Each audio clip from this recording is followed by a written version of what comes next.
A lot of times the reason you're not where you want to be is because you don't have high enough standards for yourself. You don't have standards when it comes to what you put in your body. You don't have standards for what it comes to what you allow your eyes to see. You don't have standards for what you allow your ears to hear, music.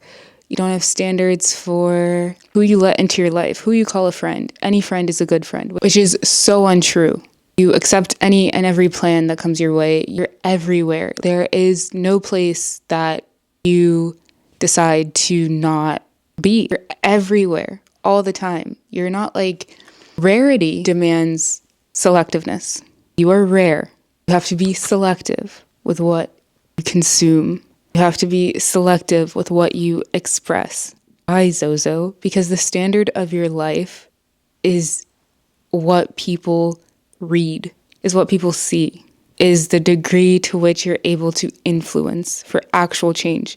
Jesus, most influential person on earth ever to walk the earth, because the standards that he lived by, I wasn't even going to go in this direction, thank you, Holy Spirit. The standards which he lived by were the standards of God. And those standards have rippled through time and continue to ripple and will forever be rippling. Do you see what I mean? If Jesus had standards, why don't you have standards, girl? You're wondering why your life looks how it looks. It's because you don't have standards. You just need standards. That's your problem. That will solve 99% of your problems. And the best way to do this is to just adopt God's standard in all areas of your life. And just stand 10 on 2. If you decide that you don't like alcohol, you never want to drink another drop, that's your standard. You don't want to be with someone who drinks, that's your standard. You don't want to be with anyone who isn't a true man of God, that's your standard. Once you set your standard, 3 things. Number 1, have standards. Number 2, once you set your standard, don't compromise. You'll lose trust in yourself and people won't see you as trustworthy, worthy of trust. You lose integrity. It becomes hard for you to follow through on anything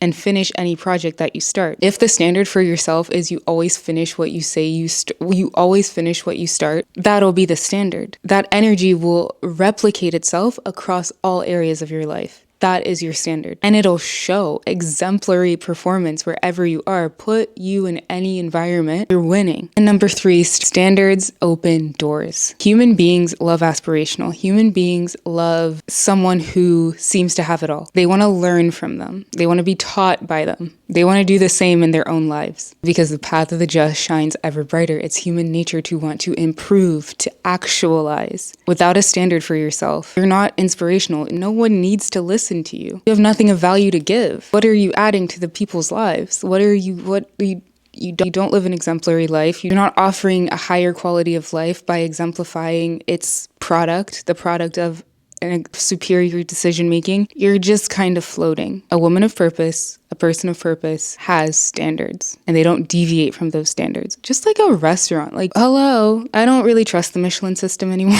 because I've been duped one too many times. But there's a certain standard for achieving recognition and we're called to meet that standard. We're called to meet this. We press toward the mark of the high calling of Jesus Christ. Set your standards, watch your life change. Have standards for your health. Have standards for your food. I'm really passionate about those areas. That's why I always mention them.